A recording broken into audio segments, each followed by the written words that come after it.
Some motel rooms are cheap, some are forgotten, and some should probably never be rented at all. Tonight, you're going to hear 3 disturbing motel horror stories, stories about rooms that should have been empty, guests who checked in under names that weren't theirs, and things caught on security cameras that no one could explain. The first story begins with a man who checked into a motel at 1:17 in the morning and asked one very strange question. Am I the only person staying on the second floor? My name is Daniel Carter. For almost 11 years, I worked the night shift at a small motel just off Interstate 90. It wasn't a place people went to because they wanted to be there.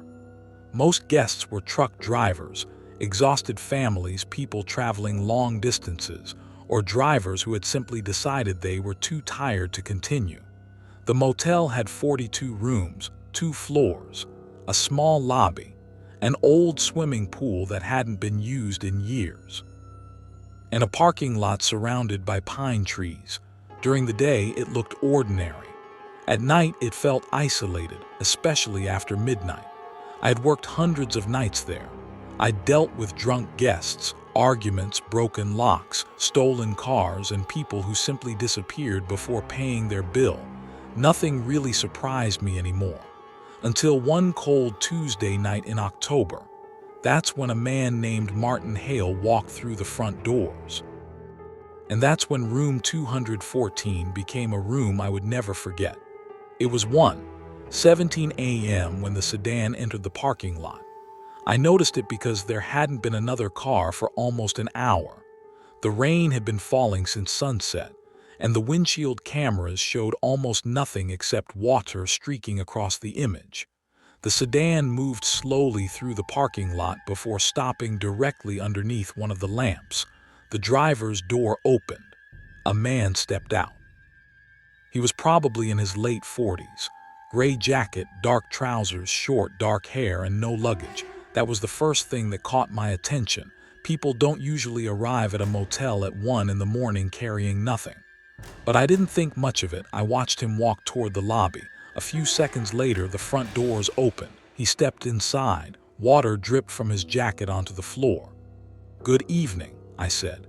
He didn't answer immediately. Instead, he looked around the lobby, not casually. Carefully, he looked at the entrance, then the hallway, then the security camera mounted above my desk. Then he looked directly at me. "Do you have a room available?" "Yes." "Tonight?" He nodded. I asked for his identification. He reached into his jacket and handed me a driver's license. The name was Martin Hale. The address was from another state. I entered his information into the computer. The system showed no previous stays under that name. "One night?" I asked. "Yes." I gave him the price. Paid with a credit card. Everything seemed normal until I reached for the key card. "Room 214, I told him. "Second floor, stairs are around the corner." He took the key card, but instead of leaving, he asked me something. "Are there any other guests on the second floor?" I checked the occupancy screen. "No." He stared at me. "Sure. Yes, you're the only guest up there tonight." For some reason, that answer seemed to make him relax. His shoulders dropped. He gave me a faint smile. "Good." Then he turned toward the stairs. I watched him walk away, one step, then another, then another. He disappeared around the corner. About 30 seconds later, I heard his footsteps on the second floor, then silence. I went back to watching the security monitors. For the next few minutes, nothing happened. At around 1:31 a.m., the lobby phone rang. The caller ID showed room 214. I picked up. "Front desk." No answer. "Mr. Hale." Silence. Then I heard breathing, very quiet, very slow. I waited. Finally, he spoke. "Are you the only person working tonight?" I looked around the empty lobby. "Yes." Another pause. "Good." The line went dead. I stared at the phone for a few seconds. Something about the way he'd said it bothered me. Not because he had asked whether I was alone, but because it sounded like he already knew the answer. I tried to ignore it. I had been working nights for too long. Sometimes your brain turns ordinary things into something strange simply because you're tired. So I continued working. At 2:05 a.m., I switched through the security cameras. Camera 1 showed the parking lot. Camera 2 showed the lobby entrance. Camera 3 showed the side entrance. Camera 4 showed the staircase. Camera 5 showed the first floor hallway, and camera 6 showed the second floor hallway. I stopped there. Something had moved. I rewound the feed. The hallway was empty. I watched it again. Nothing. Then, near the far end of the hallway, a shadow crossed the camera. It was there for less than a second. I leaned closer to the monitor. Room 214 was at the very end of that hallway. I checked camera 4. The staircase was empty. No one had gone upstairs. I switched back to camera 6. Nothing, just the empty hallway. I almost forgot about it. Then the phone rang again. Room 214 this time. I didn't answer immediately. The phone kept ringing. I stared at the display. Room 214. I don't know why, but I suddenly didn't want to answer it. It rang for almost 20 seconds before stopping. The lobby became completely silent again. I looked at camera 6. The second floor hallway was still empty. Then the phone rang again. Same room, same number. This time I picked it up. Front desk. Several seconds, there was nothing. Then Martin spoke. "There's someone outside my door." I sat up straight. "Someone?" "Yes." "You sure?" "I can hear them breathing." I looked at camera 6. Nothing. Maybe another guest. "You told me I'm the only guest on this floor." His voice had changed. He wasn't calm anymore. "Stay inside your room," I said. "Lock the door. I'll come up." "Don't." His answer came immediately. I paused. "What? Don't come upstairs." "Mr. Hale, if someone is outside your room, I need to check." He lowered his voice. "Please." I looked at the clock. 2:11 a.m. "Why don't you want me to come up?" There was a long silence. Then he said, "Because I don't think they're outside my room anymore." My hand tightened around the phone. "What do you mean?" "I think they're outside yours." Line went dead. For several seconds I didn't move. Then I slowly looked toward the lobby entrance. Nothing. I checked the front doors. Locked. I checked camera 2. Empty. Camera 3. Empty. Camera 4. Empty. I switched to camera 6. The second floor hallway was still completely empty. I told myself I was letting the situation get into my head. I grabbed the master key. Then I took my flashlight. I walked toward the stairs. Halfway there I stopped. Something had changed. The emergency exit door at the end of the lobby was open. It had been closed a minute earlier. I was certain of that. I approached it carefully. Cold air came through the gap. Outside, the rain had become heavier. I looked down. There were wet footprints on the concrete. Someone had walked through the rain and entered the building. The footprints continued across the lobby. I followed them. They went toward the stairs. I stood there for several seconds. Then I looked up. The footprints continued up the stairs. I slowly climbed after them. 1 step, 2, 3. The entire building seemed unnaturally quiet. I reached the second floor. The footprints continued down the hallway toward room 214. I followed them. The farther I walked, the louder I could hear something. Tap, tap, tap. 3 slow knocks. Then silence. 3 more. Tap, tap, tap. I reached room 214. The footprint stopped directly in front of the door. I raised my hand. "Mr. Hale?" No answer. I knocked. "Mr. Hale, it's Daniel from the front desk." Nothing. I tried the handle. Locked. I used the master key. The lock clicked. I pushed the door open. "Mr. Hale." The room was empty. The bed hadn't been touched. His jacket wasn't there. His wallet wasn't there. His phone wasn't there. There was no sign that anyone had been inside except for one thing. The bathroom mirror was covered in condensation, even though the room was cold, and written across the mirror, with a finger, were 4 words: "You shouldn't have come." I stepped backward. Then I heard a sound behind me, a soft click. The door had closed. The phone kept ringing. The display showed the same text again, room 214. For some reason, I didn't want to answer the phone. It rang for about 20 seconds before falling silent. Silence filled the lobby once again. I looked at camera 6. The hallway on the second floor was still completely empty. Then the phone rang again. Room 214 again. This time I answered it. Front desk. For a few seconds no sound came through. Then Martin spoke. "There's someone outside my door." I sat up straight. "Someone?" "Yes." "You sure?" "I can hear them breathing in front of the door." I looked at camera 6. No one was visible. Maybe another guest. You told me there was no one else on the second floor." His voice was no longer calm. "Stay in your room," I said. "I'll come up and check." "No." His reply came so quickly that I hesitated. "What? Don't come up, Mr. Hale, if there's someone outside your door." "No." This time his voice was much lower. "Please." I ran my hand across the desk and picked up the master key. "Why don't you want me to come up?" There was a long silence, then he whispered, "Because I don't think they're outside my door anymore." My hand froze on the phone. "What do you mean?" He didn't answer. Then he spoke in an even lower voice. "I think they're outside your door now." Phone hung up. For a few seconds I couldn't move from my spot. Then I slowly looked toward the lobby entrance. No one was there. The front door was locked. I checked camera 2 empty, camera 3 empty, camera 4 empty. I switched back to camera 6. The second floor hallway was completely empty again. I tried to convince myself it was just a silly misunderstanding. I took the master key and my flashlight. I walked toward the stairs. Just as I reached the top of the stairs, I stopped. Something had changed. The emergency exit door at the end of the lobby was open. I was sure it had been closed a minute ago. I approached the door. Cold air was coming in. Outside, the rain was much heavier. I looked at the floor. There were wet footprints. Someone had walked in the rain and entered the building. I followed the footprints. They passed through the lobby. They were heading toward the stairs. I raised my head and looked at the second floor. The footprints continued up the stairs. I slowly started climbing, one step, then another one. The entire building was much quieter than it should have been. When I reached the second floor, I followed the footprints down the hallway. The tracks went directly to room 214. I stood in front of the door.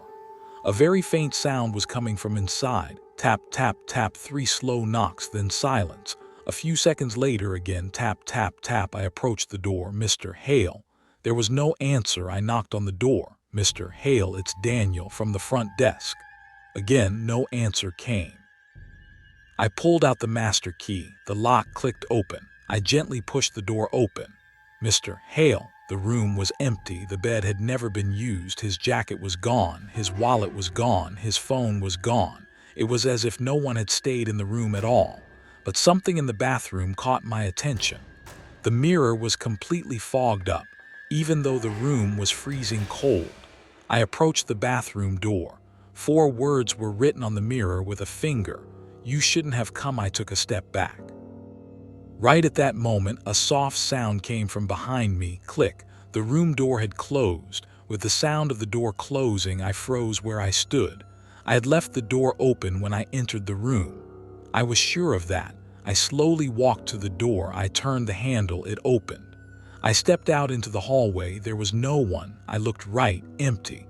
I looked left, empty. But the footprints on the floor were different now. The wet tracks that had come from outside and stretched to room 214 just moments ago were now exiting the room and continuing down the hallway. I froze in place for a moment because the direction of the footprints had reversed.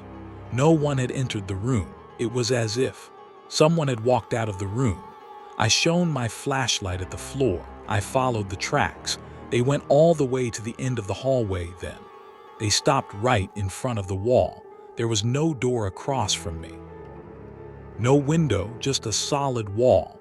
I stared at the wall for a few seconds. Then I decided to head downstairs. Just as I turned toward the stairs, my phone rang. It wasn't my cell phone. It was the landline phone inside the room. I slowly turned back. The phone was still ringing. A ringtone once, twice, 3 times. On the 4th ring, I answered it. "Front desk." No answer came. "Mr. Hale." Silence. Then I heard a very soft whisper. "Daniel." This time the voice didn't sound like Martin's. It was an older man's voice. "Who are you?" There was silence for a while. Then, "You've left this place before." I frowned. "What? You don't remember?" Phone went dead. I slowly set the receiver back down in my hand. At that moment, something hit me. I thought I was starting to understand why Martin hadn't carried any luggage when entering the room, why he had asked if I was alone on the second floor, and why he kept saying "good" to me. But I wasn't sure of anything yet. I began walking downstairs. When I reached the lobby, my first task was to check the security cameras. I opened camera 6. The second floor hallway was visible, but there was a problem with the video. The time in the corner of the screen read 01:17 am, so it was from about an hour ago. Whereas when I looked at my watch, it read 02:24 am. The camera feed had jumped backward. At first, I thought it was a glitch in the recording system. Then I saw myself on the screen. Was going up to the second floor an hour ago. Martin was coming up behind me. Both of us walked past the camera. Martin was saying something to me, but the video had no audio. Then we both entered room 214. The door closed. About 3 minutes later, I came out of the room alone in the video footage. Martin was nowhere to be seen. I walked back down. Then something else happened on the screen. The footage looped back to the beginning. The exact same scene started over. I was heading up to the second floor. Martin was following behind me, but this time, Martin looked at the camera and he smiled. Then he mouthed something while looking directly into the camera lens. There was no sound, but I could read what he said. It took longer this time. I backed away from the screen. Right at that second, the lobby entrance door opened. I raised my head. Someone walked inside, wearing a gray jacket. When he raised his head, I saw that it was Martin Hale. Martin was standing in front of the door, same gray jacket, same face, same calm expression, but I had just looked for him in the room on the second floor, or rather, I had thought he wasn't in the room. Martin started walking toward me. I couldn't move out from behind the desk. "Mr. Hale," he stopped. He looked at me, then he smiled. "Daniel." His tone of voice was completely normal, as if nothing had happened moments ago. "Where were you just now?" He thought for a second. "Upstairs." "In 214. Yes. When I unlocked your door, you weren't in the room." Martin tilted his head slightly to the side. "Why did you unlock my door? You called." "I didn't call you." After this answer, all the unease inside me surged up again. "We were just talking on the phone." Martin looked at me for a few seconds, then very calmly he said, "This is my first time coming to this motel." I felt the key in my hand turn cold. "Time. Your name is Martin Hale. You just addressed me by another name." Martin frowned. "No." Then he turned around and looked toward the door. "Is there a problem?" I couldn't answer, because at that moment I looked at the security screen on camera 2. The entrance door behind Martin was visible, but Martin wasn't on the screen. I was standing all alone in the middle of the lobby, in the camera feed. There was nothing where Martin was supposed to be. Yet in the real world, Martin was standing right in front of me. I couldn't tear my eyes away from the screen. "Daniel," Martin's voice came from behind me. "You okay?" I slowly turned to him. I couldn't finish my sentence. Martin smiled. Then very quietly he said, "Don't look at camera 6. My heart felt like it was going to stop because I hadn't told him that I was looking at camera 6, and right at that moment, I saw movement on the camera 6 screen. Someone was walking in the second floor hallway, a man in a gray jacket, Martin. Yet the man standing in front of me was still right there. The Martin on the screen reached the front of room 214. He opened the door. He went inside. Then he turned and looked at the camera. A second later, the screen went black. The Martin in front of me was still smiling. "Do you understand now?" "Understand what?" "You're not alone here." Then the phone rang again. This time the display did not read room 214. The display read only reception. My own desk phone was ringing. Martin pointed at the phone. "Answer it." "Don't want to answer it." "You have to answer it this time." Phone kept ringing. Finally, I lifted the receiver. I heard my own voice from the other end, but the voice was crying, "Daniel." My breath caught in my throat. My own voice continued speaking. "Don't let him in." Smile on Martin's face vanished. Then my own voice said the final sentence, "Because he isn't Martin." The line disconnected. No one spoke in the lobby for a few seconds. Then the man standing in front of me raised his head, and for the first time, when he smiled, I saw a black void between his teeth. "Too late." Late. The moment I heard those two words, I backed away. Martin was still standing in front of the reception desk, but the expression on his face had completely changed. It was as if he wasn't the same person I had seen just a few seconds ago. "Who are you?" My voice was trembling. He didn't answer instead. He turned his head slightly to the side, then he looked toward the stairs leading to the second floor. "You shouldn't have gone up there. What did you do to 214? This time he laughed, but his voice didn't sound like a human laugh. It was more like a dry growl coming from deep in his throat. Right at that moment, the sound of a car came from outside. The police. Headlights flashed through the lobby windows. Martin suddenly turned around. I looked at the door too. A police officer got out of the car and walked toward the motel entrance. An immense sense of relief washed over me. Help has arrived. Martin looked at me. No. Then he stepped back. The police officer opened the door. "Good evening. We received a report." Officer looked at me. "Are you all right?" "Yes." "No, there's a man here." I pointed toward Martin with my hand, but Martin was gone. The middle of the lobby was completely empty. The police officer frowned. "Was just here." "What did he look like?" "Gray jacket." "In his late 40s, Martin Hale." The officer looked at the registration screen next to the computer. "The only guest tonight." I opened the records. Martin Hale's record was still there. Name, address, credit card, everything. The officer took a photo of the screen. Then he went upstairs to check room 214. I followed behind him. The door was open. The room was empty, except this time there was no writing on the bathroom mirror. The mirror was spotless. The officer searched the entire room. Then he looked under the bed. He opened the closet. He checked the window. He found nothing. Just as we were about to leave, the officer noticed something on the floor. There was an old piece of paper beside the bed. He bent down and picked it up. He handed the paper to me. It was a motel registration form, the date on it. October 18, 2019 in the name section, Michael Harris. The address was the same. The credit card number was the same. Room number, the officer saw the handwritten note at the bottom of the form. "There's something written by hand here." He turned the paper over. On the back was a single sentence. "Daniel will be the next one." Officer looked at me. "Who is Daniel?" "Me." We both remained silent for a while. Then the officer put the paper into an evidence bag. "Stay here tonight."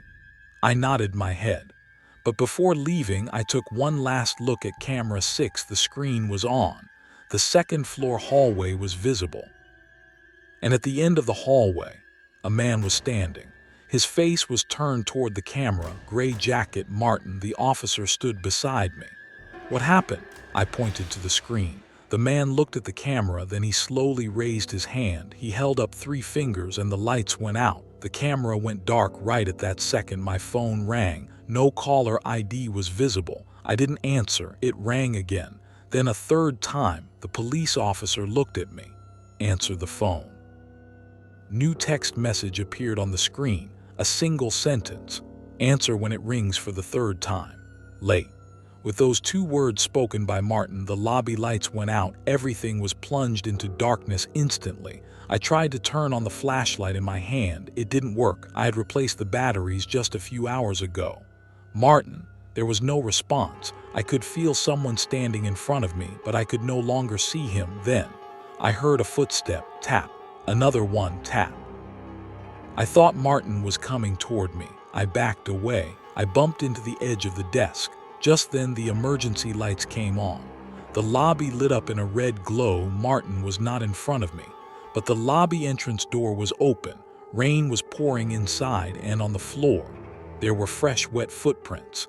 This time, the tracks weren't coming from outside to the inside, starting from the middle of the lobby. They stretched behind the reception desk right to where I was standing. I took a step backward. Then I looked at the security screens. All the cameras were working again. Camera 1, empty parking lot. Camera 2, empty entrance. Camera 3, empty side door. Camera 4, stairs. Camera 5, first floor hallway. Camera 6, second floor. I stepped closer to the screen. Someone was standing in front of room 214, Martin. But this time he wasn't alone. There were 2 more people behind him. All 3 were looking at the camera. They didn't move for a while. Then Martin in the middle raised his hand. He pointed his finger downward. At me, he pointed. Then a small text appeared at the bottom of the screen. Guest 42 checked in. I frowned. Guest 42, our motel had 42 rooms. But that night only one guest was listed in the registration system. Martin Hale. The text on the screen changed. Guest 42 checked in then. Guest 42, current location. LOBBY. I held my breath. Suddenly I heard one of the armchairs behind me creak. I slowly turned around. There was no one there, but on the armchair, there was a wet handprint, as if someone had been sitting there just a few seconds ago. The phone rang again. This time I didn't answer. It kept ringing. 1 minute, 2 minutes. Then it stopped. A new notification popped up on the screen. Room 214. Check out. Then the second line appeared. Room 214. Check in. Then the third. Room 214. Check out. Back and forth. In and out. It was as if the room was continuously checking guests in and out. Then the system completely froze. Only a single reservation remained on the computer screen. Daniel Carter. Beside it was the room number 214. I looked at the date section. It wasn't today's date. It was a date from 6 months ago. The night Michael Harris vanished. There was an option at the bottom of the screen. View previous STAY. I moved the mouse. I didn't want to click it, but my hand moved as if on its own. The page opened. An old record appeared before me. Name Daniel Carter. Room 214. Check-in 01:17 a.m. Checkout. Status MISSING. I stared at the screen. This is impossible. Right at that moment, a voice came from behind me, my own voice, from very close by. No, Daniel. I slowly turned around. There was no one. The voice came again, this time even closer. What's impossible is that you ever left this place. Security screen suddenly went black, and right in the middle of the dark screen, a single image appeared, a motel room, a bed, a mirror, and in front of the mirror, me. But the me in the image wasn't looking at the camera. He was looking at someone standing behind him. Then the me in the image slowly turned his head and whispered, "Daniel, don't you dare turn around." The moment I heard the words of the man in the video, I held my breath. "Daniel, don't you dare turn around." My entire body froze because the voice was my voice, but I hadn't spoken that sentence, at least, not yet. The video on the screen continued for a few more seconds. Then the image shifted. This time it was showing one of the security cameras, the second-floor hallway. Camera 6 at the end of the hallway. I was standing there. But I wasn't wearing the clothes I had on tonight, an older outfit, and I held a motel key in my hand. The me on the camera slowly walked to the door of room 214, unlocked the door, went inside. The video cut off.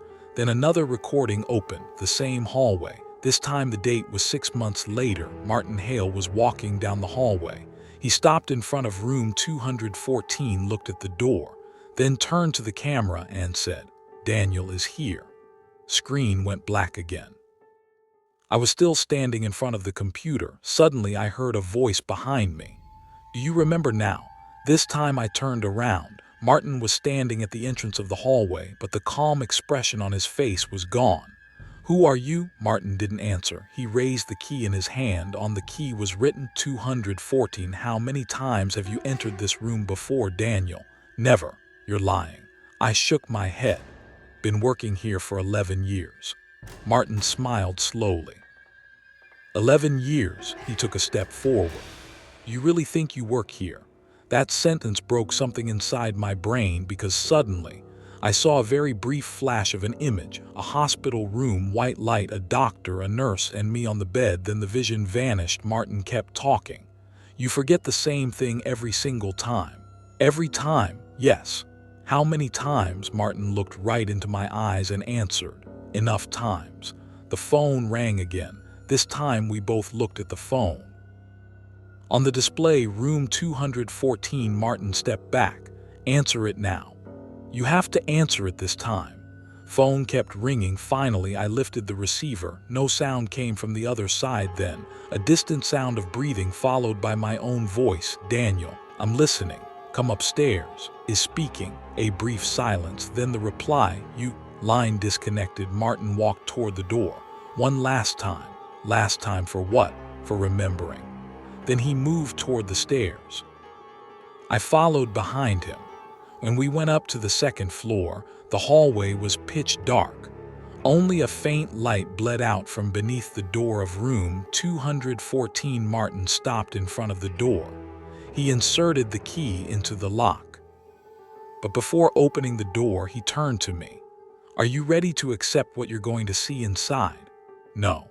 You'll see it anyway." He opened the door. The room looked nothing like the room I had seen when I first arrived. There were dozens of photographs on the walls, images taken from security cameras, motel employees, guests, hallways, the parking lot, and right in the middle of them all was me. Some photos were from years ago. I was younger in some, in others. I was sitting behind the reception desk on nights I had no memory of. Most of the photos had dates on them. They all had the same thing in common, me, the same motel, the same night shift, the same room. There was a large photograph in the center of the wall. In the photo, Martin and I were standing side by side, but the date on the photo was October 18, 2019, the night Michael Harris vanished. I approached the photo.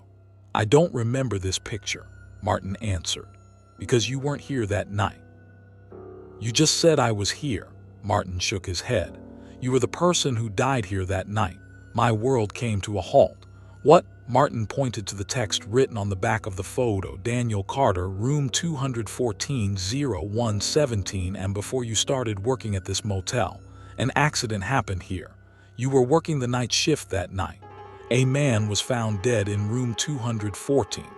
And you disappeared a few minutes later." I shook my head. "No. Been working here for 11 years. Martin looked straight into my eyes. "No, Daniel. You come back every year." Right at that moment, all the lights in the room went out. In the pitch darkness, only one sound was heard. 3 knocks on the door. Tap, tap, tap. Martin whispered, "Now you will remember." And suddenly, I remembered everything. The rain, the time, 117.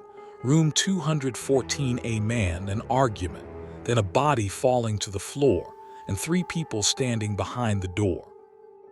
I couldn't see their faces, but I knew they were watching me. Then someone approached me and said to me, "You won't remember anything that happened here." When I opened my eyes, I was alone in the room. Martin was gone. The photos were gone. The walls were bare. Only an old motel key lay on the floor. On it was written 214. I picked up the key. I walked to the door. I opened it. In front of me was the same hallway, but a police officer was standing at the end of the hallway. He walked toward me. "Daniel Carter, that's me." Officer looked at my face. Then he turned to the other officers behind him. "This is the man who went missing 11 years ago."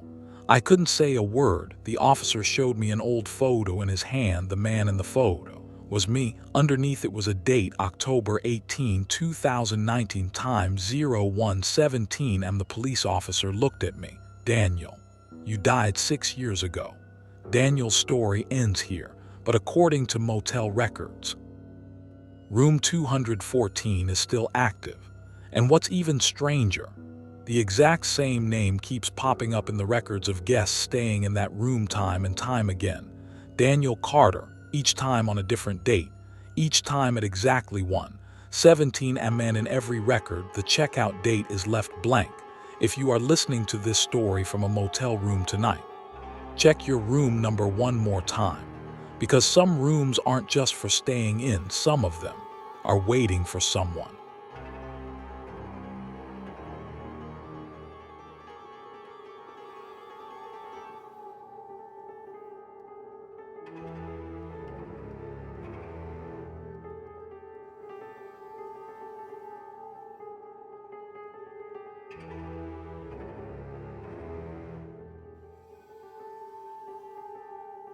The strangest thing about room 307 wasn't that someone was inside. It was that, according to the motel's records, the room had been empty for 19 years.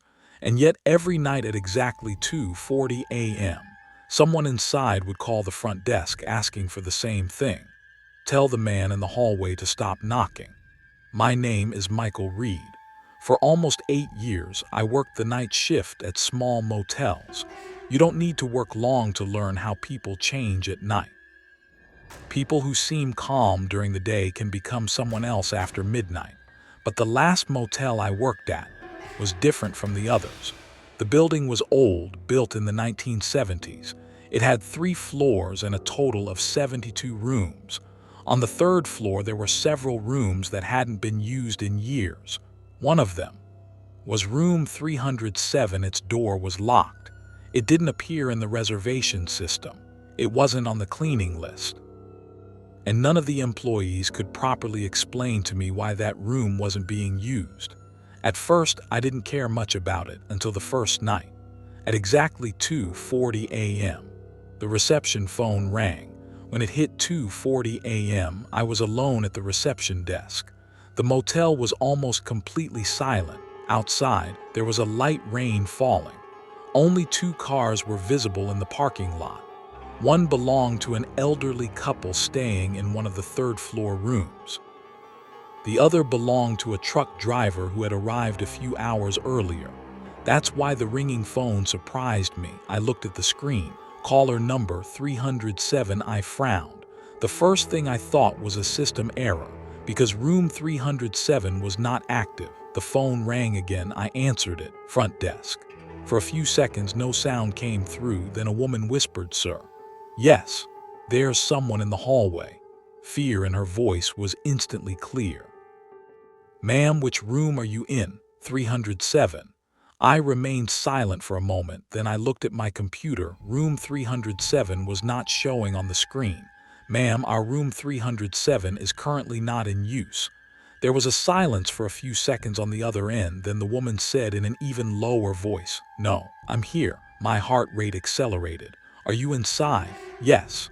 "You locked the door?" "Yes." "All right, don't open the door. I'm coming upstairs." Woman suddenly shouted, "No." Then she lowered her voice again. "Don't come upstairs." "Why?" "Because." She didn't speak for a moment. Then, "The person standing in the hallway is wearing your uniform."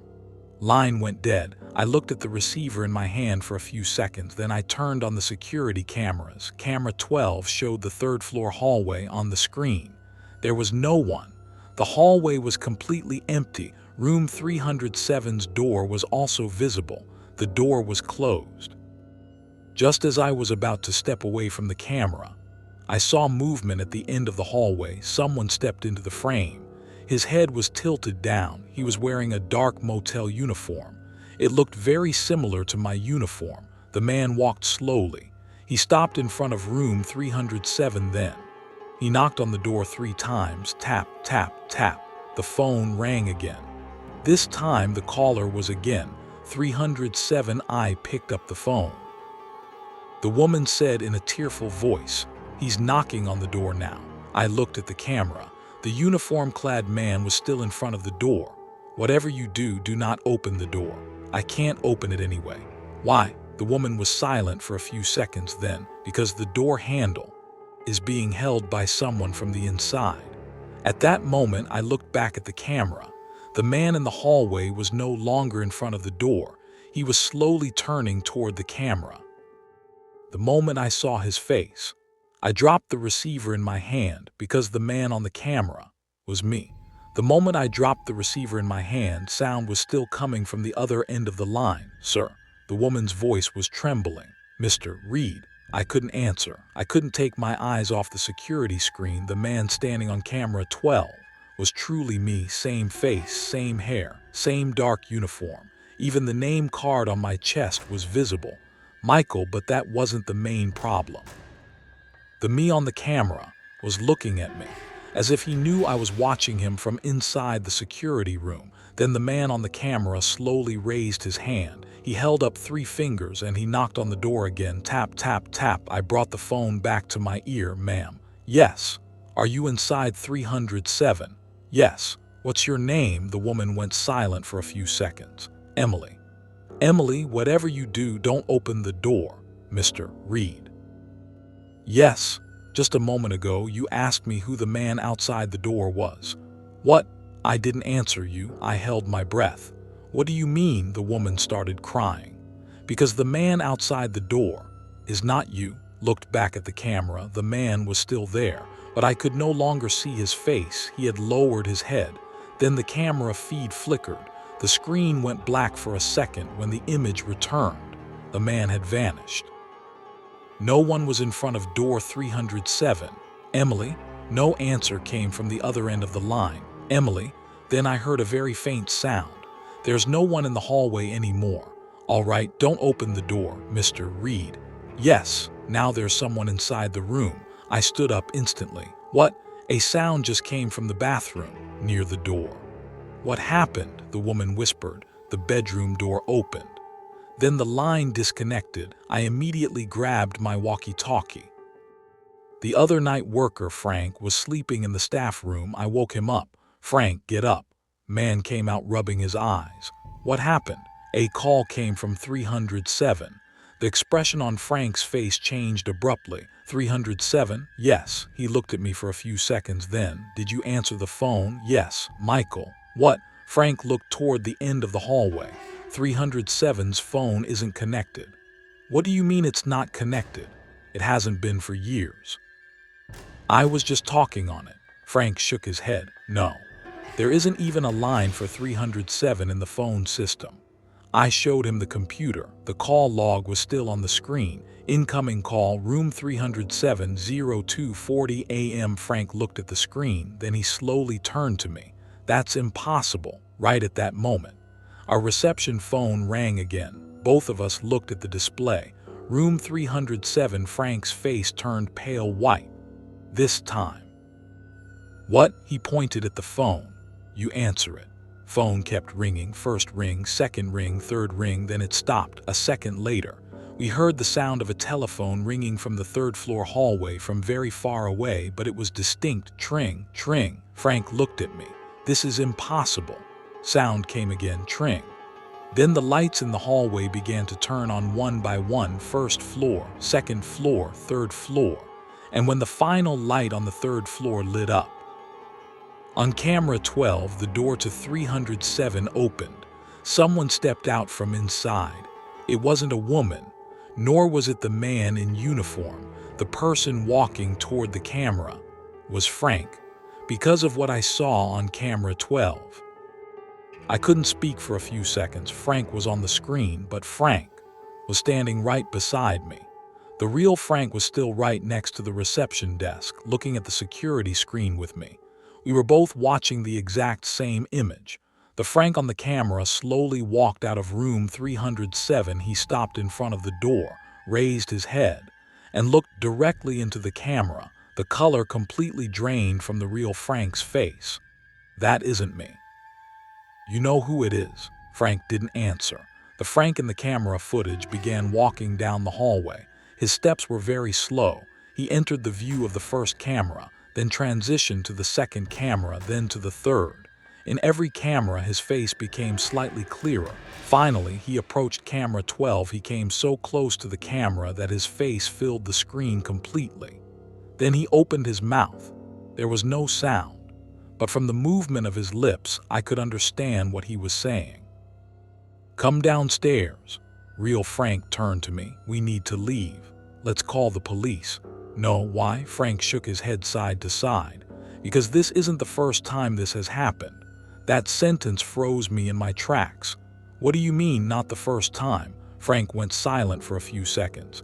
Then he opened an old drawer beneath the reception desk. He pulled out a yellowed file from inside. He placed the file on the desk. On it was written, Room 307. Records have been kept about Room 307 ever since this motel opened. He opened the file, the date on the first page, a guest record, name, Alina Price. In the notes section, there was only one sentence. The guest claimed she did not leave the room all night. However, security logs show another woman in the third-floor hallway. We turned to the next page. Every few years, the exact same thing repeated. Room 307, 2:40 a.m. a phone call, and on the security cameras, Someone other than the person staying in the room appearing. Frank opened the last page. Date. I looked at the page. There was a single name in the notes section, Michael Reed. When I saw my own name, I dropped the file from my hands. What is this? Frank didn't answer. I wasn't working here in 2019. No, Frank looked away. You weren't. Then why is my name here? Frank turned the last page over. On the back was a photograph. The moment I looked at the photograph, my stomach turned. In the photo there was me, same face, same hair, same uniform. The date under the photo, October 14, 2019, 2:40 am. The me in the photo was standing in front of room 307, but in the right corner of the photograph there was someone else, Frank. I recognized him too, the same Frank, same face, same age, as if the years had never passed at all. Where did you get this photograph? Frank didn't answer because right at that moment, a phone on the third floor rang again. Tring. We both looked up at the ceiling. Tring. Then a voice was heard over the loudspeaker. It was very distant but clear. Michael. Frank looked at me. The voice came again. Michael, come to 307. This time the voice was my voice. Frank immediately grabbed the keys. We're getting out of here. We ran toward the front door, but the front door wouldn't open. Frank turned the lock, tried again. The door was stuck shut. Then all the lights went out in the darkness. We heard a door opening on the third floor, then footsteps, slow, steady, and coming down the stairs. First step, tap, second tap, third tap. Frank whispered, Michael. What? Run. Both of us started running toward the back hallway, but the footsteps coming from behind us now belonged to two people. The footsteps behind us now belonged to two people. One was walking heavily, the other was mimicking my steps. Frank opened the back hallway door and pushed me inside. He shut the door behind us. Wait here. Where are you going? To the generator. Go alone. Frank looked at me. If the power doesn't come back on, the doors won't open. Then he disappeared into the darkness of the hallway. I was left all alone. Nothing happened for a few seconds. Then I heard a sound on the other side of the door. Tap, one strike, tap, a second, tap, a third. Someone was behind the door. Frank. No answer came. I saw a shadow through the gap beneath the door, a pair of feet, then a second pair, two people. I held my breath. I waited silently inside. 1 minute passed, 2 minutes. Then the footsteps started moving away. Just as I was about to relax, the phone in my pocket vibrated. There was an unknown number on the screen. A message had arrived. Open the door. A second later, a second message came. Because the person outside is not Frank. I nearly dropped the phone from my hand. At that moment, Frank's voice came from outside. Didn't answer. Michael, open the door. Voice truly belonged to Frank, but I read the message again. Don't open the door. Michael, can you hear me? The door handle slowly turned downward. I pulled back. I got the generator running. Frank's voice was coming from outside. Power will be back in a moment. Door handle moved again. Michael, open up. This time the voice changed, deeper, more muffled. Then another sound came from outside, Frank's real voice. But from very far away. Michael. I closed my eyes. The thing outside the door was imitating Frank's voice. Then the hallway went completely silent. A few seconds later, the lights came back on. The shadow under the door vanished. I didn't open the door. I called Frank. His phone rang. First ring, second ring, third ring. Finally, he answered. Michael. The voice belonged to the real Frank. Where are you? I'm in the generator room. There was someone outside the door. There was a long silence. Then Frank saw it too. What did you see? On camera 12. What? Two of me. I gripped the phone tightly in my hand. What? One is in front of 307. The other. Frank didn't answer. Then the other is right beside you. Phone slipped from my hand. I slowly turned around. The hallway was empty, but there was a large mirror on the opposite wall. And when I looked at my reflection in the mirror, I saw someone standing next to me. His head was tilted toward my shoulder. He was wearing my uniform, but his face wasn't visible. I turned around instantly. No one was there. I looked back at the glass. The reflection was still there. This time he raised his head, and he smiled at me. The phone rang again. Frank said, Michael, don't look at him. Late. Reflection moved its lips, and in my voice, come to 307. He said the thing in the reflection kept staring at me. I wasn't moving, he wasn't moving either, but then he smiled. I hadn't smiled. The phone was still at my ear. Frank's voice was coming through. "Michael, listen to me. I'm listening. Move away from the glass." I didn't ask why, I just took a few steps back. The thing in the reflection was still in front of the glass. Then he slowly turned his head, not toward where I was standing. He looked toward the end of the hallway. Room 307 was over there. The reflection raised his hand. He pointed at the door. Then the image in the glass went dark. I hung up the phone. I needed to get to Frank. I stepped out of the back hallway and moved toward the generator room. But after a few steps, I stopped. Because there was something on the floor, an old key on it was written 307. I didn't pick up the key. Just as I was about to turn back, a voice came from the third-floor hallway. "Michael." This time the voice wasn't Frank's. It was my voice. "Michael, come here." I looked at the stairs. I stood motionless for a while, then I went upstairs. When I reached the third floor, the lights in the hallway were on, but the doors to all the rooms were open except for 307. That door was closed. Someone was standing in front of the door. "Frank, Frank," he turned to me. "You finally came. How did you get up here?" "By the stairs." "You were just in the generator room." Expression on Frank's face went blank. "No." "What?" "I never went downstairs." For a moment we both looked at each other. "Frank," we spoke on the phone. "I didn't call you." "You did." "No." Then Frank pulled his phone out of his pocket. He showed his call history. No call from my phone appeared. I looked at my own phone too. Frank's number was in my call history, but the call was as if we had never spoken. Right at that moment, a sound came from the door of 307. A woman was crying. "Help me." Frank looked at me. That voice. "Emily."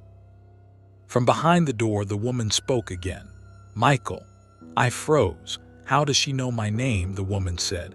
"Because you tried to save me before too." Frank approached the door. "Emily, open the door," woman shouted. "No." Then something rolled out from under the door, a photograph. I picked up the photo from the floor. In the photo, there was the third-floor hallway, and in front of the photo I was standing. Frank was beside me, and behind the two of us was a woman. The date on the photo, October 14, 2019, but the writing on the back of the photo was far more terrifying. "When the two return, the third person will wake up." Frank took the photo from my hand. The expression on his face changed. "Michael." "Yes, we shouldn't be here." Right at that moment, the door to room 307 opened on its own. Inside was complete darkness, but from within the darkness, a telephone was ringing. Tring, tring. Then a voice came from inside. "Michael."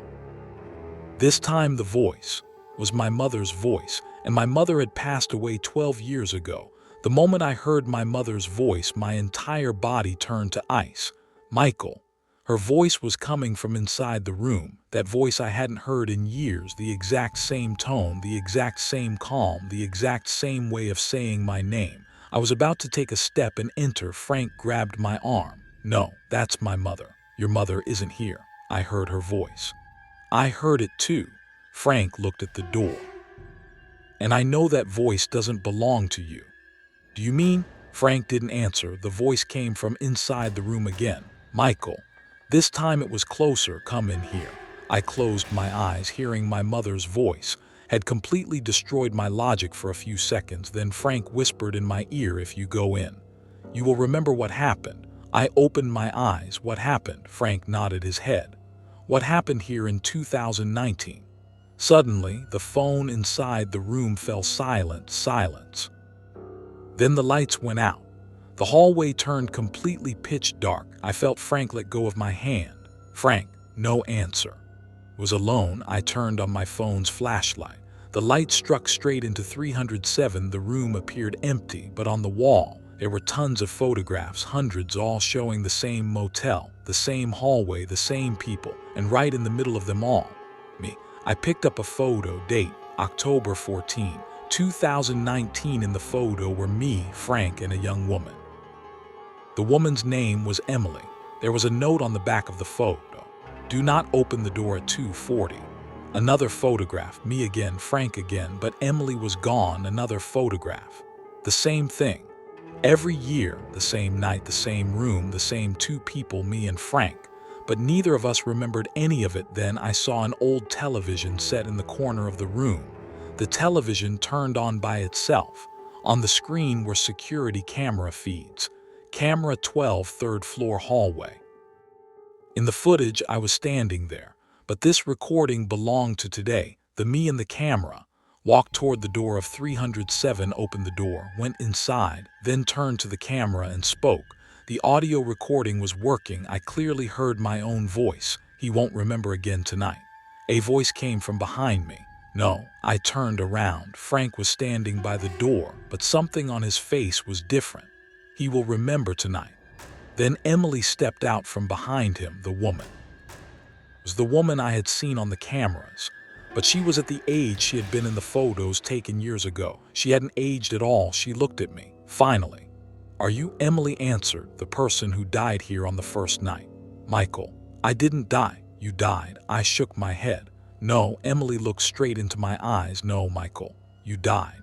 At that moment, I remembered everything. In 2019, there really was a woman in room 307, Emily. We had locked her inside the room because that night, the three of us had seen something, our duplicates in the hallway, and those duplicates wanted to get inside. Emily refused to open the door. I opened it. Then something entered, and after that night, Frank and I forgot everything, but 307 didn't forget. Emily looked at me.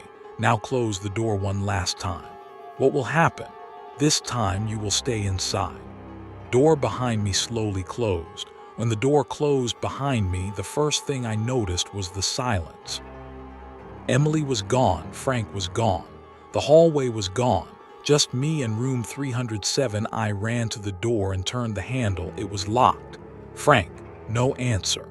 Again, I pulled out my phone. There was no service. Just as I thought of calling the police, the phone screen turned on by itself. And then a video appeared on the screen. Security camera recording. Date, October 14, 2019. There were three people in the video: me, Frank, Emily.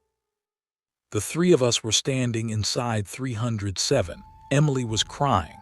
I was standing near the door, and Frank was looking at the camera. Then the me in the video spoke.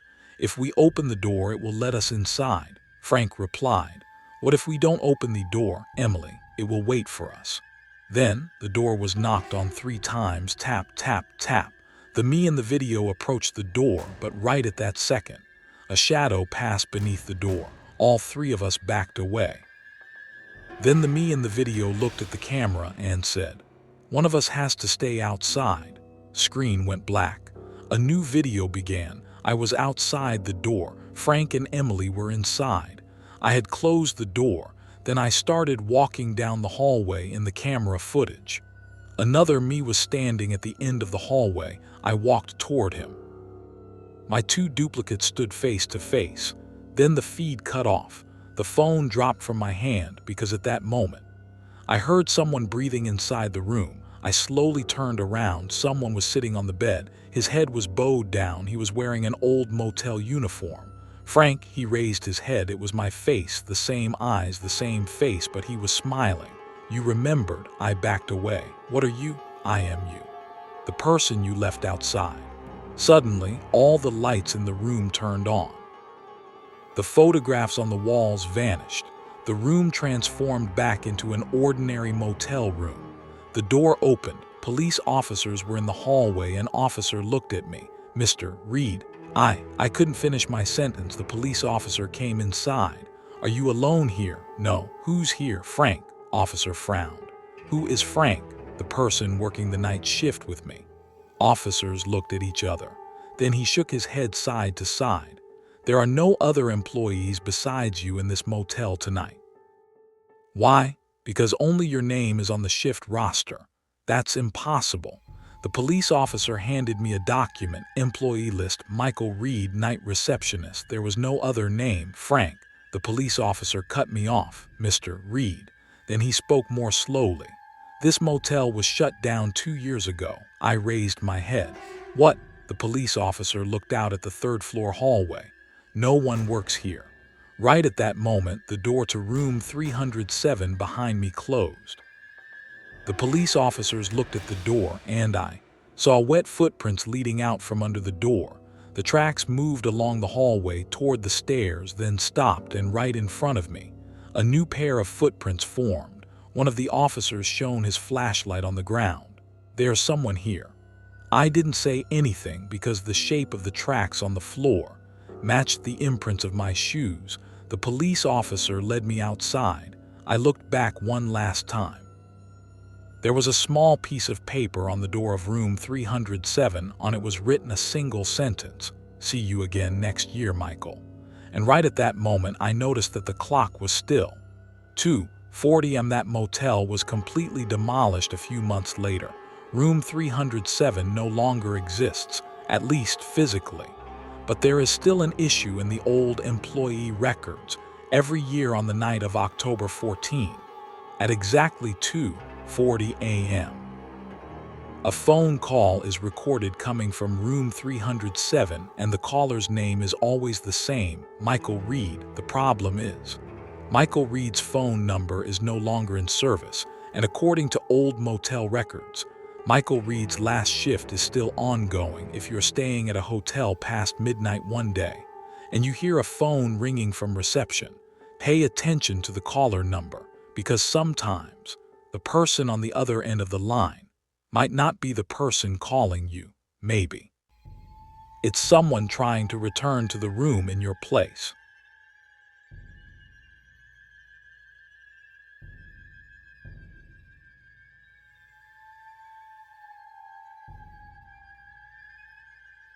The woman at the front desk told me there was only one room left, room 118. She handed me the key, then stopped me before I walked away.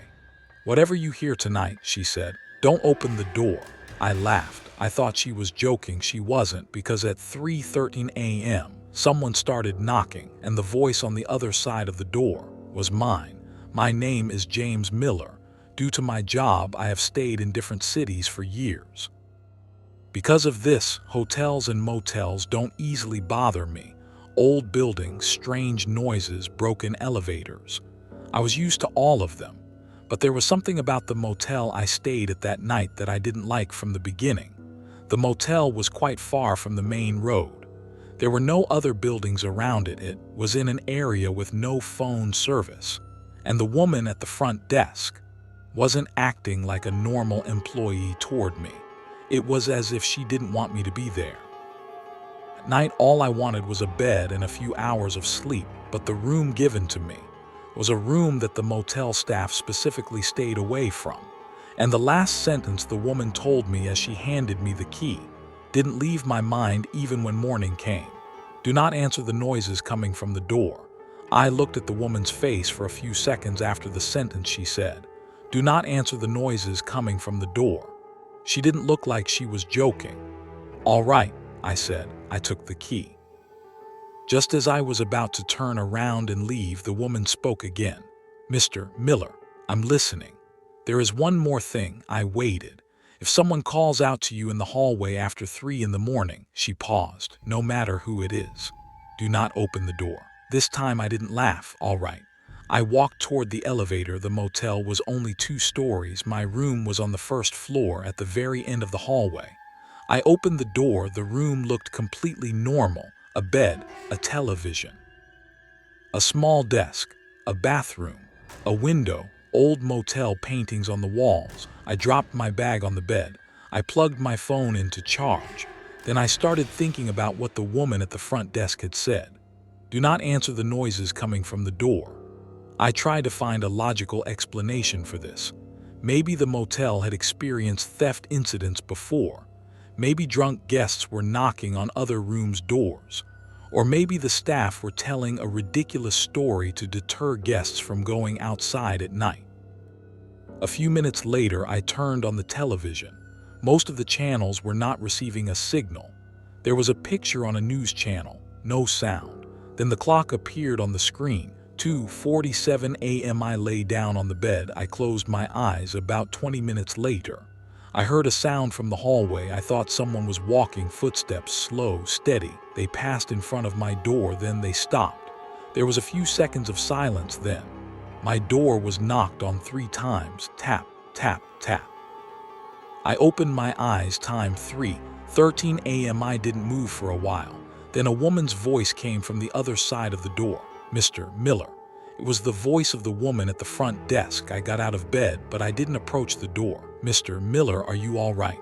I didn't answer. The door handle moved slightly. "Mr. Miller," the woman spoke again.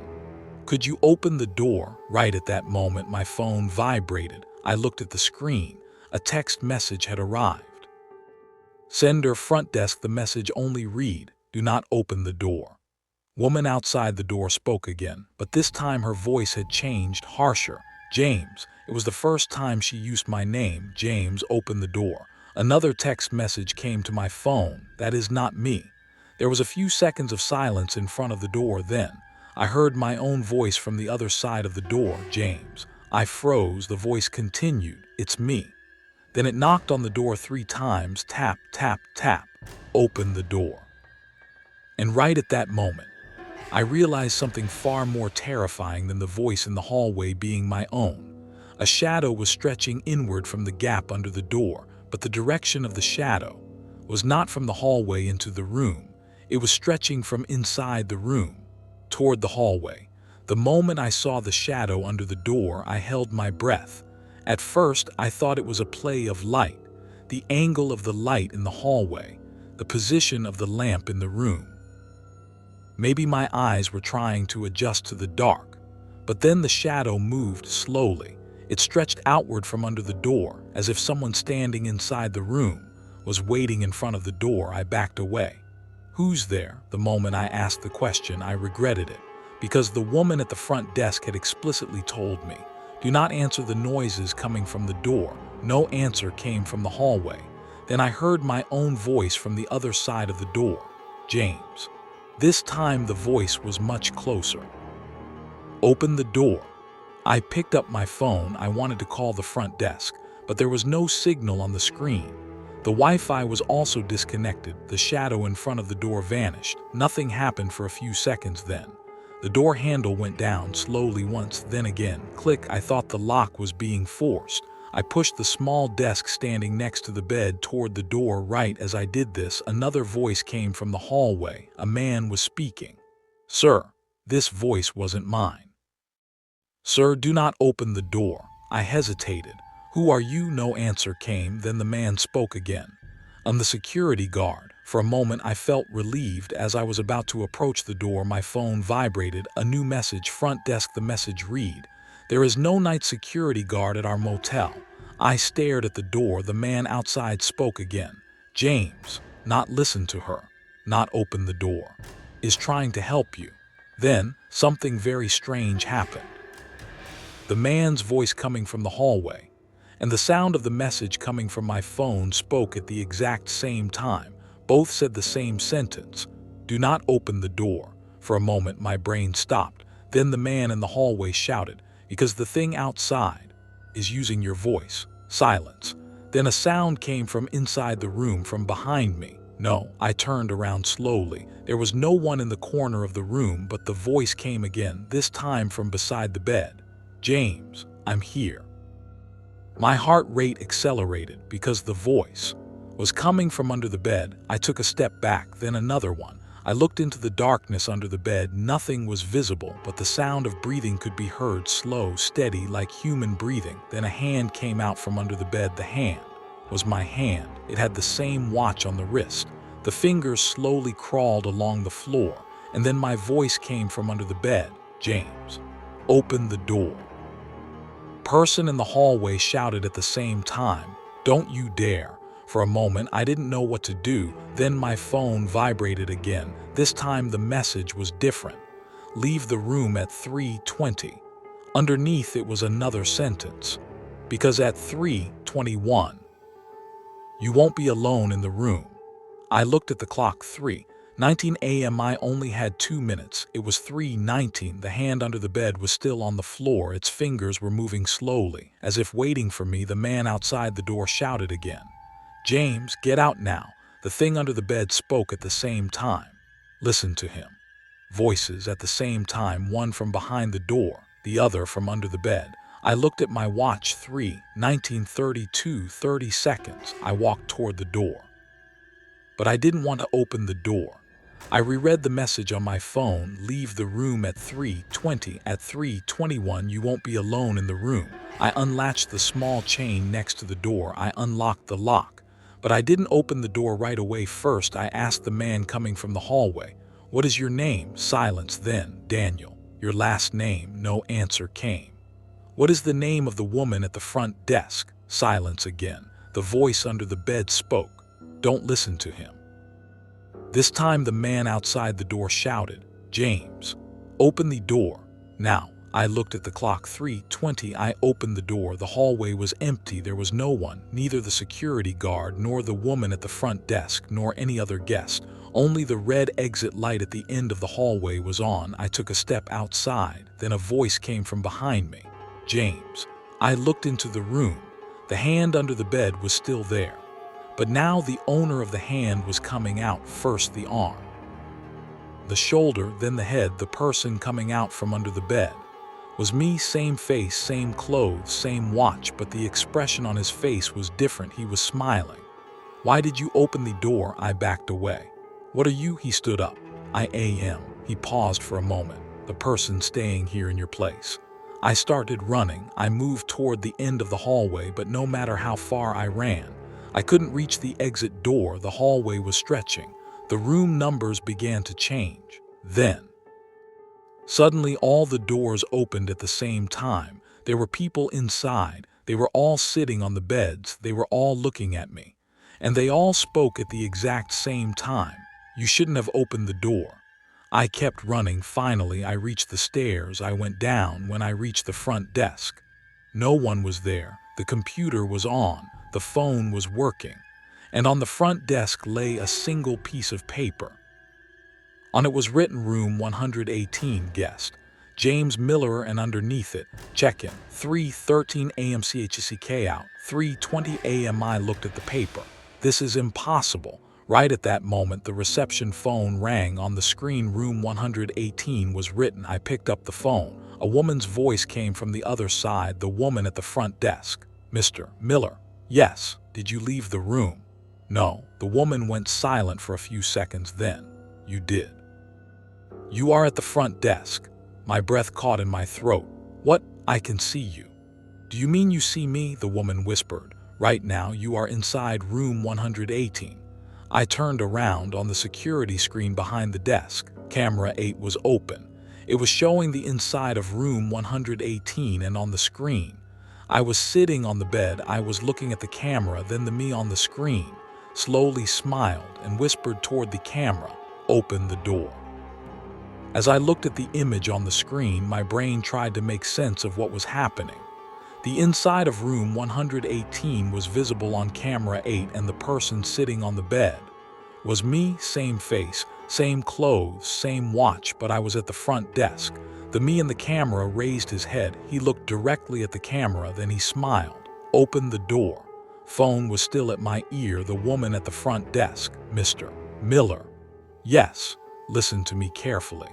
"Listening." "Not open the door of 118. I am not even in the room."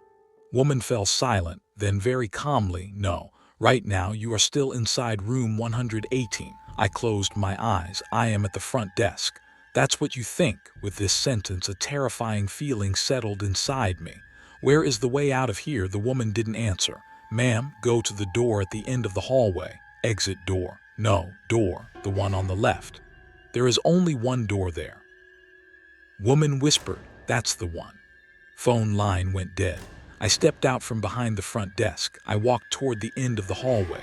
The motel looked larger than when I first arrived, longer, darker, and quieter. At the end of the hallway, there really was only one door. There was no number on the door, only a small sign, "Staff Only." I opened the door. Inside was a tiny office.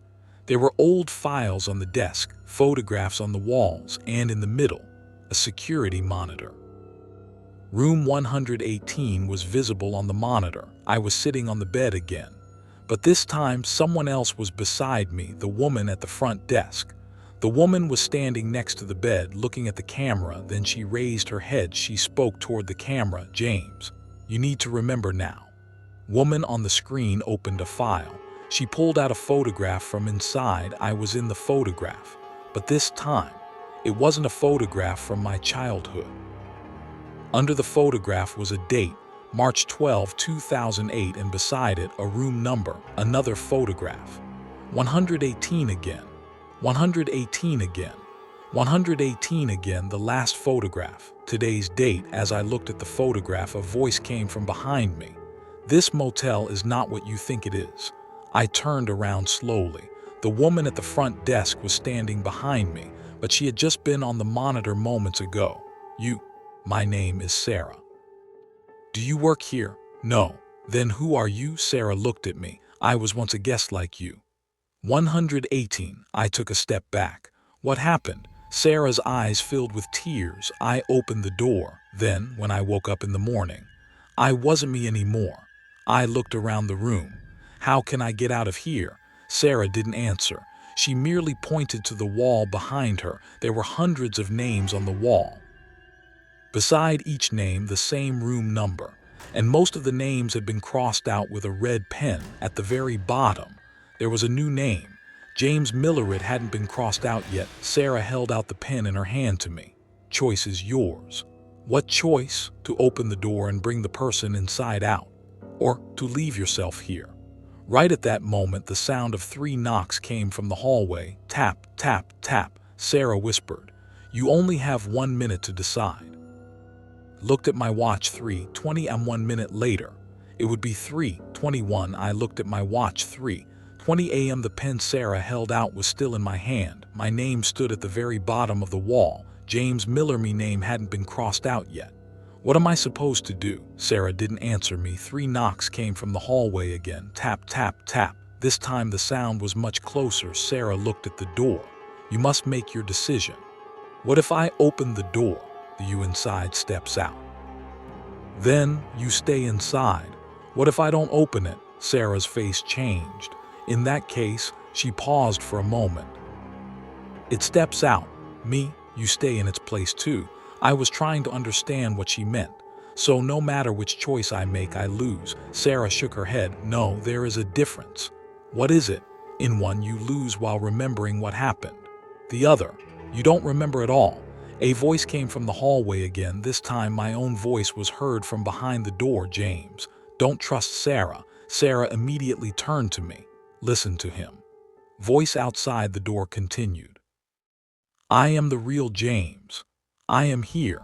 You are the thing inside." Sarah shook her head side to side. "He said the same thing on the first night." Then I opened the door. The thing that stepped out took my face. Voice in the hallway suddenly fell silent. Then a shadow stretched inward from under the door. The shadow was shaped like a human, but it wasn't coming from outside to the inside. It was as if the shadow was being born from inside the door. Sarah backed away. "Now, what?" "Open the door." "You aren't opening it, because my choice was made years ago." I looked at my watch. 3:20:51. 10 seconds. I reached for the door handle. Sarah whispered, "No matter what happens, do not look back." I opened the door. The hallway was empty. There was no one. But the door to room 118 was open. Light from the television was coming from inside. I walked slowly toward the room. When I reached the front of the door, I saw someone sitting on the bed inside me, the person on the camera. He got up from the bed. He walked toward me. The two of us stood face to face. We looked at each other. Then he spoke. "Finally, are you?" He smiled. "You ask this question every time. Every time for 14 years. Suddenly all the lights inside the room turned on. Photographs appeared on the walls. And in every photograph, me, but I wasn't aging in any of the photographs. The person across from me bowed his head. "You stay here." I step outside. Then everyone thinks I am you. The next night, someone else comes. The cycle starts over. You don't understand that this motel doesn't keep people, keeps people's memories. I took a step back, smiled. There was never anyone named Sarah. Right at that moment, a voice came from behind me. Sarah's voice. "James." I turned. Sarah was standing in front of the door, but her face was slowly changing, first her eyes, then her mouth, then her entire face, and across from me was my own face. I looked at my watch, 3:21 am, and right at that moment I understood why the woman at the front desk had told me, "Do not answer the noises coming from the door." Because this motel wasn't interested in letting things outside come in. It was waiting for the things inside to get out. When 3:21 arrived, everything in the room changed. A second ago, the person across from me bore my face. The next second, his face emptied completely. His eyes, his nose, his mouth, they all vanished. It was as if all the details that form a human face had been erased. Only a smooth, white face remained. I backed away. Sarah's voice came from behind me. "James, don't you dare look at it." This time I didn't know whether to believe her or not, but I had no other choice. I lowered my eyes to the floor. "Do I get out of here?" "Sarah, erase your name off the wall. Then close the door." "What about it?" "Leave it inside." I saw a red pen on the floor. I bent down and picked it up. I looked at the wall. James Miller. I drew lines over the name several times. On the first line, the lights flickered. On the second line, the television in the room turned on. On the third line, the thing across from me screamed. But the voice it screamed in was my voice. "Don't." On the fourth line, all the photographs fell off the wall. On the fifth line, my name turned completely red. Right at that moment, I heard hundreds of people speaking at the same time from outside the door. They were all saying my name. "James, James, James." I covered my ears. I threw the pen on the floor. "Sarah, now close the door." I ran to the door. The thing across from me came toward me. This time it had no face, but I could tell it was smiling. I closed the door. The lock turned on its own. Click, everything went silent. Only Sarah and I were left in the hallway. Sarah looked at the wall. My name was gone. "You made it. I leave now. You can leave." "You coming too?" Sarah shook her head. "It's impossible for me to leave." "Why?" "Because my name is still up there." I looked at the wall. Indeed, Sarah Wilso was crossed out with a red pen. "When did you do this?" Sarah looked at me. 2008. "And you're still here." "How many years?" 18. For a moment I didn't know what to say. Then a door opened at the end of the hallway. Morning light came in from outside. "Sarah, go." "What if you return again?" "I won't return." "Why?" "Because someone is there in your place now." My chest tightened. "Who?" Sarah didn't answer. She merely pointed to room 118 behind me. A shadow was emerging from under the door, but this time the shadow was moving outward from the room. I started running. I exited through the door at the end of the hallway and found myself in the motel parking lot. The sun was rising. My car was there. The engine was running. The time on my phone, 7:06 am. Everything looked normal. I got into the car. I started the engine. Just as I was about to move, I saw something on the passenger seat, an old motel key. On it was written 118. I was about to pick up the key and throw it out the window. Then I looked in the car's rearview mirror. The back seat was empty, but there was a small piece of paper on the edge of the mirror. On it was written, "Thank you for opening the door." I immediately got out of the car. I looked at the motel. All the windows on the third floor were dark. But in the window of room 118, a man was standing me. And he was waving at me. I stood like that beside the car for a few seconds. I was looking at the window on the third floor. The person standing there was me, same face, same clothes, same expression. But the motel was 2 stories. I knew this. I had specifically noticed it when coming inside. There was no third floor. I rubbed my eyes. I looked again. The window was still there, and the me inside pasted the paper in his hand to the glass. I could read it even from a distance. "Next time I will leave you inside." I got into the car. I locked the doors. I left the motel parking lot as fast as possible. Nothing happened for about 20 minutes. My phone began picking up signal again. Messages started coming in, calls, notifications. But one of them particularly caught my attention. Unknown number message. "Your hotel fee has not been paid." Underneath it, room 118. Then a second message came. "Your checkout process was not completed." I turned off the phone. I continued on my way. I stopped at a gas station. I went inside and bought coffee. The man at the register looked at me. "Are you all right?" "Yes." Man looked at my face for a few seconds. "And you just walked out of here a moment ago." Man frowned. "Minutes ago. I just arrived." Man pointed to the security camera behind him. "Look at the screen." On the camera, I saw the entrance of the gas station. A man was walking inside me, same clothes, same face. But I looked at the time on the footage, 7:06 a.m. AT. That time, I was still in front of the motel, the man at the register. "Isn't this you?" I couldn't answer. The me on the camera walked to the register, bought coffee, then looked at the camera and smiled. The screen suddenly went black. The man at the register looked at the monitor in astonishment. Without saying anything, I walked outside. I got into the car. This time I turned off my phone completely and drove toward home.